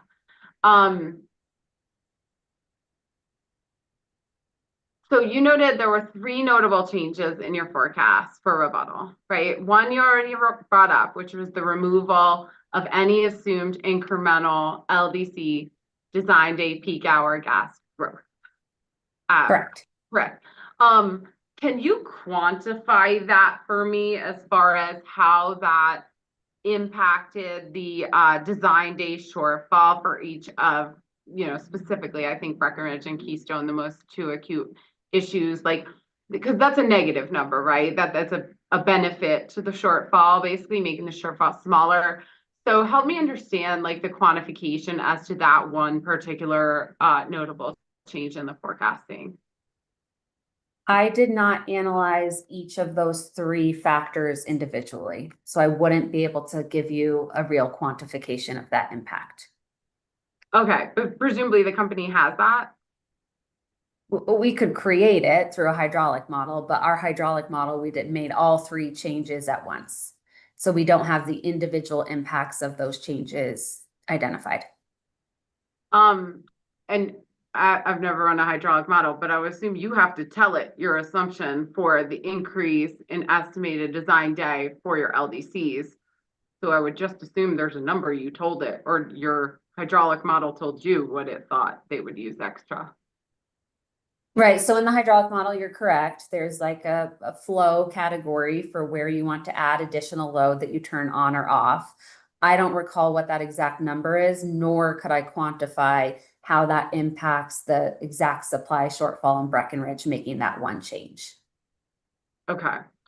But presumably that's an input that you told the hydraulic model rather than vice versa. Correct. The company did know that number. I know you don't know it this second, but like the company inputted a number or removed that number as far as the potential LDC impact. It is a known number by the company. It is not known in my head right this second. Yeah, understood. Okay, got it. But that's a negative number, right? So as we are looking at these charts, that as the first step would have dragged the blue line down, not up, right? Correct. Okay. And that was over the duration, right? Like that wasn't just a few years. You said they don't need it. It's like you did not model any new demands by LDCs, right? Correct. Okay. Second notable change in the forecast for rebuttal was these newly received large discrete new business requests that we're talking about and that are shown in the pie chart on page 24. So I will note the largest by far part of the pie chart is in Grand County, which I think has a fairly limited, I can find it, impact on like Breckenridge itself, right? So if I look at the Breckenridge shortfall, Grand Lake is in the 40% ratio impact to Breckenridge. Would you agree with that? I don't have that number in front of me, but I'd be willing to take your word for it. I'm looking at table 4.6, yeah, for RB4, which is Breckenridge, area 1, which is like the Grand Lake area, varies from 0.37 to 0.49 in terms of impact on Breckenridge. Yep, that is, it's about 50%, area 1, 0.49, yes. That's other Grand Lake, other area 1 is 0.37, Grand Lake top is 0.42, so there's a lot of variation there. Right, because Grand Lake is, or Grand County, excuse me, so we're talking about Grand County, not Lake. So Grand County is pretty large, so you would want to be looking at area 1, other Grand Lake. Or let me see. So with the majority of the new large discrete loads coming in, do you understand the nature of that in Grand County? That's quite the number, the equivalent of 1,240 residential customers. Is that residential? Is that commercial, industrial? What type of load are we talking about? Those would typically represent like a new development, so it'd be a mixture of residential, whether that's multifamily, individual homes, and then commercial. I don't have the exact split again in front of me, but is known by the company. Okay. And what's the development timeline on those loads? So those would be coming to fruition within the next 1 to 2 years. Meaning full build out. Correct. Okay. Like full build out and occupancy, like that's what I mean. We're gonna see the load. I couldn't confirm occupancy. That's usually not what they provide us. So when we get a new business request, they'll tell us when do we need to have that full amount of gas service available to them. Okay. So it's fair to assume from our previous discussion that when the large new discrete loads are added in Grand County, they have a sub 50% ratio impact on the shortfall in Breckenridge. In accordance with Eagle Point. Well, correct. On the pressure in Breckenridge. That's it. Correct. Yeah. Which I'm using shortfall as, I mean, shortfall is what we have here in our new calculation. So do pressure and shortfall kind of move together more or less? They do, but the reason I differentiate is because when we're talking about the gas system, right? The amount of demand we have is the amount of supply we have. And so if we're already in a supply constraint environment, then when we add any load, we just need that additional supply. And then how bad the pressure is in Breckenridge might be a little bit of a different ratio. Okay, there's a little bit of sponginess. Nuance there. Good. Yeah. They move together, but perhaps there's a little bit of shock absorbing happening somewhere there. Yeah. That's fair enough. Okay. And then small portion of new load in Lee County, relatively small portion in Eagle County. And I'm curious, in that Eagle County, the purple is 12.2 MSCFH, so about double what we're expecting to see in Summit County. But my understanding is that entire purple piece of the pie only really Red Cliff? Like it's only the portion of Eagle County that's hydraulically connected? To the Eastern Mountain Gas System, correct. So you have signed applications for 153 equivalent residential worth in the town of Red Cliff? In Eagle County, I wouldn't be able to confirm off the top of my head that that's directly in Red Cliff. So this could include then areas that are not necessarily hydraulically connected in the same way? Anything downstream of Meadow Mountain that's Eagle County is included in that chart. I just wouldn't be able to confidently say that it was in the city of Red Cliff where this application is coming to fruition. Okay. I mean, the only reason I ask is there is very little there.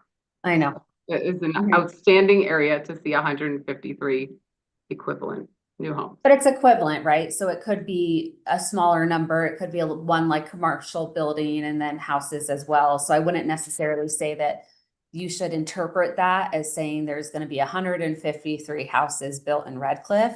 It's just a way to quantify that value in kind of like more real person terms of how much that load could equate to. Okay. Let me get back to my notes here. Okay, so as we look at these two figures in front of us, GKJ R7 and 8, which show respectively Breckenridge and Keystone, and really just the changes between the direct and rebuttal forecast. Can you, I mean, it sounded from your question before that you can't, but can you identify for me what proportion of the increase we're looking at in each is due to the second reason for updating the forecast, which is the addition of these new large discrete new business requests? Yeah, I wouldn't be able to quantify that for you without a hydraulic model in front of me. Okay. And then the third reason is updated design day peak hour gas demand loading to account for natural growth widely across the system within residential and small commercial customer classes. Correct. Okay. So I want to understand this third section. Don't all the companies' forecasts already include estimates for natural growth in residential and small commercial customer classes? Right, so that statement is just meant to indicate that we performed our model our model verification for the 24-25 heating season. In order to get the shortfall in the 25 or 26 heating season, you add 1 year of design day peak hour gas demand growth in the categories of residential and small commercial. And that generally would represent what normal growth could occur, or growth that we wouldn't necessarily individually input into the Synergy gas hydraulic model as a large discrete new business request. Okay, so let me make sure I understand. So is the difference that you added one more recent winter season of growth? Maybe I'm misinterpreting. We got updated customer loading as of 24. And then in order to get it to 25, you have to add 1 year of normal growth. Okay. And that wasn't done. I'm still like a little bit struggling with why the forecast for natural growth isn't like still reliable. Like I'm not 100% grasping why this is different or what the update did. I'm sorry. Yeah, maybe help me understand your question. So you said it's not reliable. I think I'm trying to say that that is what we used. So I think we're talking apples and oranges. We used the forecast, the base forecast, but we added 1 year to get to 25, 2 years to get to 26, 3 years to get to 27. I'm just trying to understand what the difference in the changes for accounting for natural growth across the system were between the direct and rebuttal, since to me inherently forecasts include assumptions for natural growth. So like how was that assumption changed between direct and rebuttal? And I'm sorry, I'm just like not grasping your answer. No, that was helpful the way you explained it. So I think your fundamental understanding we're aligned on. A design day peak hour gas demand forecast includes normal growth, right? Do you agree with that? I think, yeah. So then the difference between the blue line and the red line is what forecast we used.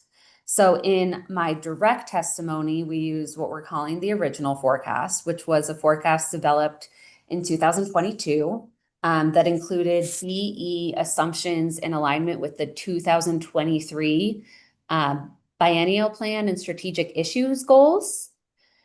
Since then, we have created the new forecast, which is our new base forecast. And that base forecast includes several updates that are discussed in the 2025 gas infrastructure. But as an inherent assumption for BE, it now includes the 2024 to 2026 DSM BE adoption levels, assuming that the adoption remains the same through the entire planning period. So you have two different levels of BE because it's just a different forecast utilized. Okay. So my blue line, direct case, you were using 2023 DSM BE, which was kind of non-existent DSM. And then you're saying for the red line, your new forecasting includes more updated 24 to 26 DSMBE adoption levels. Correct. No clean heat plan.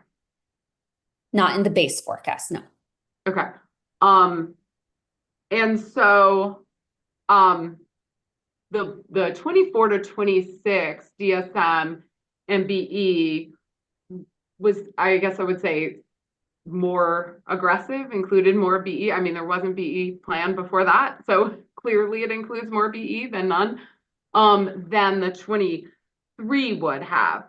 So tell me, did this third adjustment that we're talking about, this natural growth, which to my understanding from you in large part accounts for this change in the assumption on the DSM-BE front, did this present a increase in the shortfall we're seeing on these charts or a decrease in the shortfall on these charts?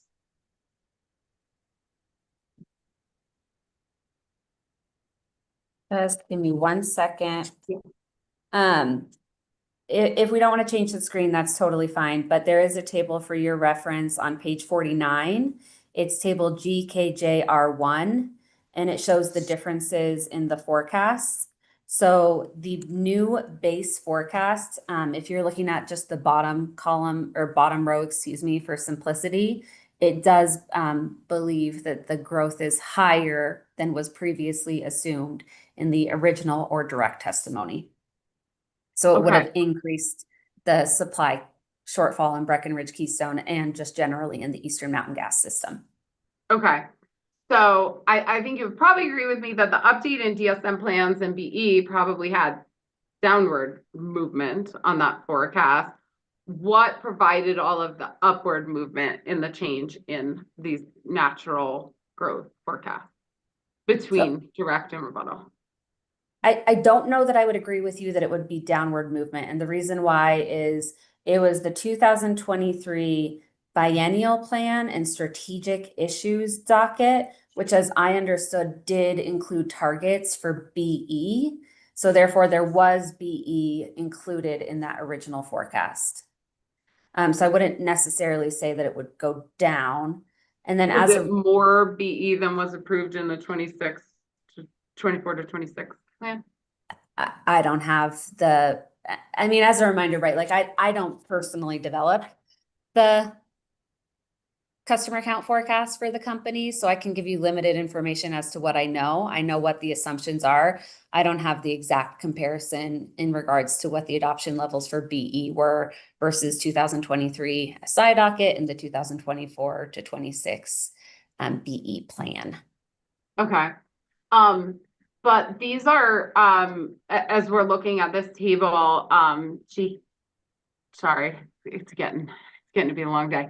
GKJR1, these are fairly significant changes to the forecast proportionally. I mean, not doubling, but coming somewhat close to doubling from the original to the base. And of course, the base is the rebuttal. It's a little bit of confusing terminology since it is kind of updated. So do you have any better understanding for me on what factors led the company to now assume between the direct and the rebuttal that they have nearly double the load growth than they presumed in the direct case? Not knowing the exact inputs, I would maybe just provide the high level response that the customer account forecast also includes population growth, economics, stuff of that nature as well. So that could potentially also be driving the increase between original and base. Okay. And how granular are those customer count or load growth projections? I think we heard yesterday in some of the questioning some suggestion that Breckenridge, for example, is well into the 90% fully built out, which may not be representative of the rest of the county or even the rest of the state. So like, how granularly does the company look at load growth potential, especially in, say, resort towns that are primarily built out at this point? So our customer account forecasts are geographically aggregated to the counties. And then in regards to the BE assumptions, we made an improvement as discussed in that M docket, where we're now using propensity to adopt disaggregation to distribute the BE adoption to counties, where we were previously just looking at population. Okay. Okay, can we go back to page 52 real quick? I just wanted to understand something else. So as we look at these graphs, not only did kind of the magnitude of the line change, but the acceleration also changed. So we've got a steeper curve for the updated forecast and rebuttal than we did in the direct case. And I was curious the main reasoning behind the acceleration, not just change in magnitude. The slope of the line is what you're Correct. referring to? Yeah. I think the slope of the line is reflective of the difference between the two forecasts, where the red forecast assumes a higher % growth year over year than the blue line. Okay. Is the red forecast the same forecast that is in the 2025 GIF? Yes. And that forecast is specific to Summit County. It's a county-specific forecast, correct? Okay. All right, let me see what else I got.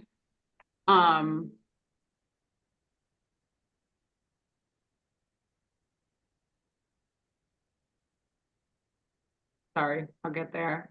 We hit on a lot of the questions, just maybe not in the order I had them on here. So let me come to where I am.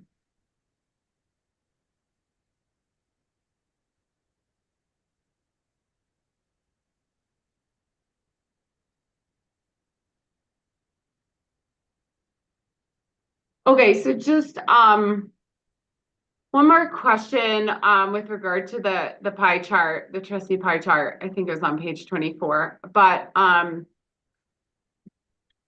according to my math, this results in the addition of 1,527 equivalent new residential customers. That would be 4.6% growth in customer count on the Eastern Mountain Gas System. Debatable. It sounds like 1 year or 2 years. Originally understood the rebuttal to be 1 year. Is that in line with recent growth? As I understood, the recent growth number was smaller than that on an annual basis by a fairly considerable amount. By recent growth, do you mean what occurred between 2019 and 2023? Correct. Yeah, so that number was, I believe, 1.7. This 4.6, you could assume that that would happen over 2 years. So it would be about half of that, so 1 per year. So I do believe that we are still seeing significant growth. Whether or not that's in line, you could do some quick math, 2.3 compared to 1.7. Okay. And the company kind of characterized, it sounded like the growth from 2019 to 2024, you know, in your testimony as somewhat of an acceleration in growth that kind of caused this project. So is the 1.7 already an acceleration from what the company had seen before that in growth of customers? Yeah, so I think the reason that we qualify that as an acceleration is if you look at our system-wide growth numbers, we generally in the past have experienced kind of like a 1% growth year over year. So anything above 1, I would say would be accelerated or considered to be higher than normal compared to other areas of our system. Okay. I'm curious with all of these new requests, and understandably, like the equivalent new residential customer load doesn't mean that's the exact number of customers you're seeing, right? But you're dealing with, it seems like over 1,000 new customers across the Eastern Mountain Gas System. I'm curious, did the company notify the large new service request about the company's urgent shortfall situation in the area? No, that is not a normal practice of the company. And further, we've had supplemental supply facilities. Therefore, we've been able to mitigate the risk of the supply shortfall in the area. Well, I understand it's not a normal practice, but this isn't a normal situation, right? To have such a massive shortfall in an area with no traditional infrastructure solution to solve it. So, And although I understand you've placed supplemental supply there for the last 3 heating seasons, certainly the company's perspective in this proceeding is that there is an urgent need for a more permanent solution, but you're saying that's not something that you've communicated at all to the new business requests that are coming in this area? I would agree that the company believes we have an emergent issue that we need a long-term solution for. But no, we did not notify these large new business requests of that. Did you notify them about the company's proposal for significant incentives for electrification, including up to the full incremental cost of electrification as opposed to gas? No, we did not, nor do I think that that would have been appropriate prior to some sort of approval that those incentives would come to fruition. And the reason I say that is the last thing that the company wants to do is cause any market confusion. So if we go to new customers and say, yeah, just wait, we're going to be able to give you 100%, and it doesn't actually get approved by the commission, that could cause some significant backlash on those developers wanting to engage with the company moving forward on potential incentive solutions. Now the company already has available through the Clean Heat Plan significant incentives and program you're structuring around new construction, correct? That is my understanding. Did the company have specific discussions with these discrete new business requests about the existing program, not even those proposed here, but already approved through the Clean Heat Plan that would incentivize electrification as opposed to gas? I can take Maybe I that if can. you'd like. Yeah, perfect. Thank you. Any of those conversations would not have likely to have occurred when the gas service requests came in. But if they were in conjunction with some of our business services or our relationships with builders and developers, they would have happened at that level, in either our account management level or in conversations if it was brought up with the builders and developers as we're rolling out the Clean Heat Plan and the beneficial electrification and new DSM rebate levels. Okay, but as a matter of course, the company did not make it a priority to communicate to these new business requests about those programs, nor anything about the shortfall in the area they're trying to join. Well, maybe another piece of information in here that could be helpful, Commissioner, is there's a discussion of this exact topic in our pending gas infrastructure plan. In that filing, we talk we have a witness, I believe it's witness Stephen Martz, who talks about the company's new approach to electrification first and how that's changing some of our business practices here. And so while I agree with how Grace was describing it on informing these customers around the gas constraint, I agree that that's not part of our practice. And there's a lot of uncertainties on what that could have led to. So we wouldn't have done that. However, we have been engaging with customers around these new electrification offerings and seeing if they are interested in them as part of this application process. And so there's more discussion of that in the GIP itself, but just wanted to call in the tie-in across proceedings there. No, I appreciate that's helpful. So you're kind of communicating more generally, but I'm not hearing that there was a top priority to communicate that to these customers specifically who are looking to join the Eastern Mountain Gas System. Yeah, I can't speak to these customers specifically. However, I would say it's absolutely a high priority to communicate electrification incentives generally. So, back to, excuse me, Carrie and Grace's points, right? It kind of depends on the timing of these service requests, when they came in, and depending on where we were in this new process we've been developing internally in recent months and years.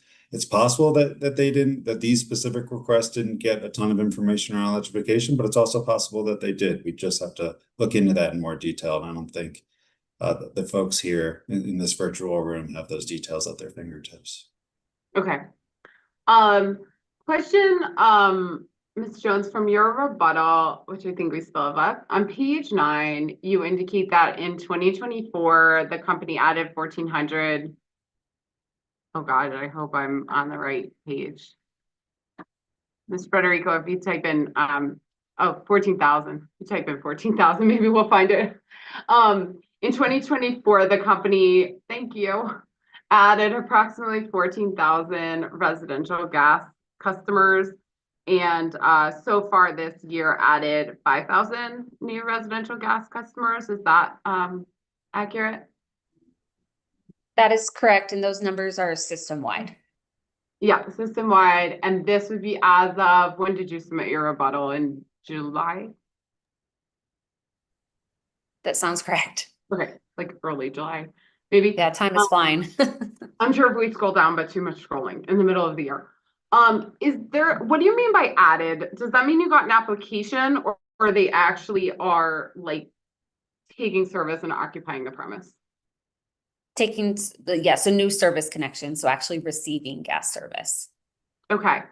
Is there any cyclical nature to this in the year whereby, just because of like construction timelines, especially in the mountains where the ground is frozen a good portion of the year, that there are certain times of year that are far more common for the actual hookups to happen rather than other times of the year?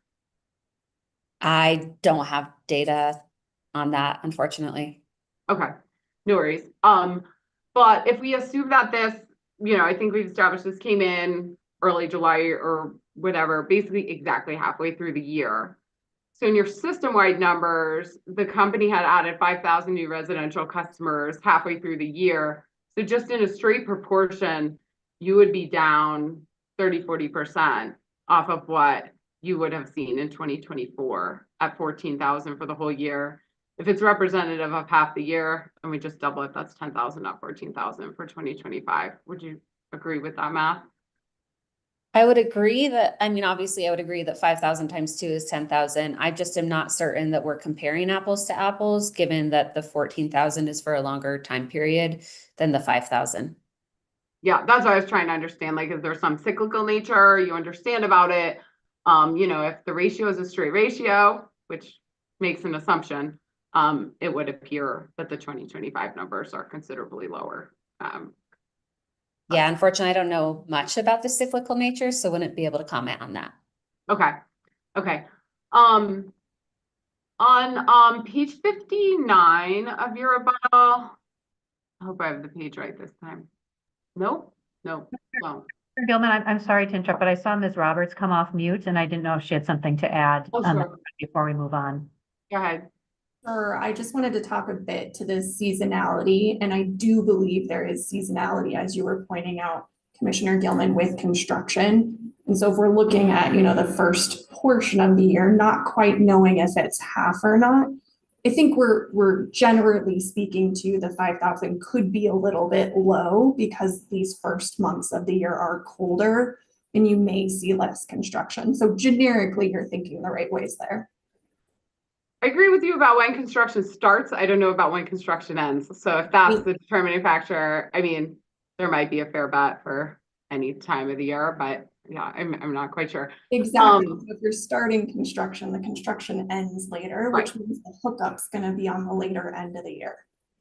Could be if you have a 12-month construction cycle. I don't know. Some people do things quicker or longer. Could we try page 56? Sorry about that. So there's a table here. Yeah, there you go. Just curious. So this shows the forecasted design day peak hour growth rates from 2025 to 2035 in the low forecast sensitivity. What's the big dip in 2029 in the total and residential peak design day hour growth? Yeah, that's a good question. Not having the forecast inputs in front of me, I wouldn't be able to answer. And you don't know what the dip after 2033 is either? I do not. Okay. Wanted to understand a little bit the way I'm thinking about understanding the coincidence of especially the potential of electric resistance backup or our peak electric heating need and coincidence with the existing system peak. So in your supplemental direct, Ms. Jones, you had indicated the gas system has two peaks, one in the morning and then a slightly smaller one in the evening. And the exact difference isn't quantified because you don't have, intelligent meters basically out there. So it's somewhat of an approximation. But since there is the potential for that, your assumption is that there is 100% coincidence with the evening electric winter mountain peak. Is that fair? That sounds correct, yes. For the And I think electric. in my supplemental testimony, we do acknowledge it. There's potential that that is conservative, but for the purposes of planning, find that to be reasonable. Okay. And I was trying to figure out if we're still using, like, if those are, as I understand from your previous testimony, kind of extrapolated on the idea of what the gas system may demand at this -39°F, then converted to electric, made a COP of 1. Is there just a lower likelihood of that sort of extreme temperature occurring at that point in the day? I mean, it seems to me that like pre-dawn, sure, that might be your coldest time of the whole day. I'll buy it. But like after a whole day of sun, I mean, let's face it, like it doesn't snow when it's that cold, right? So it is like a somewhat sunny day. Is it really possible that we have as extreme a temperature that is coincident with an evening peak as would be for a pre-dawn peak? So it doesn't really, it doesn't, so typically the minimum daily temperature is going to occur in the evening, right? Coincident with the morning peak, right? But it's really a matter of how gas is consumed throughout the entire day in order to accommodate that minimum temperature. It doesn't mean that minimum temperature occurred at the exact same time as the peak gas consumption occurred, but rather that was the behavior of the gas consumption when it peaked in order to accommodate that -39° temperature. Okay, I get that, and I have a slew of questions. I'm so sorry for you. Also on like the litany of temperatures and how we sort through that. But as this relates to the electric impact, now it's not a gas load anymore, it's an electric load now. So there is not that sponginess of it depends what happened all through the day. This is like more of an instantaneous situation, right? If I'm understanding my physics properly on the electric system. So is it still accurate to be planning the gas that then gets converted at -39 when really what we're trying to do is estimate the electric impact at a time of day certain, at coincident with an evening peak? I may see if either Tanner or Carrie or Jordan have a little bit more information on the performance of electric heating. That is slightly out of my subject matter expertise, so would be certainly happy to hear more from another folk. Yeah, and the question is more around like if we're using -39 to size the maximum size of this hypothetical electric load to give our electric impacts, is that the appropriate assumption to be making when we kind of know when that electric system peaks and it's not pre-dawn? Yeah, I mean, for the purposes of planning, I would say that I agree. And I think that we have put into my testimony that it is a conservative assumption regarding the amount of incremental electric demand that may occur on the system. I'm sure other folks could talk a little bit more about that.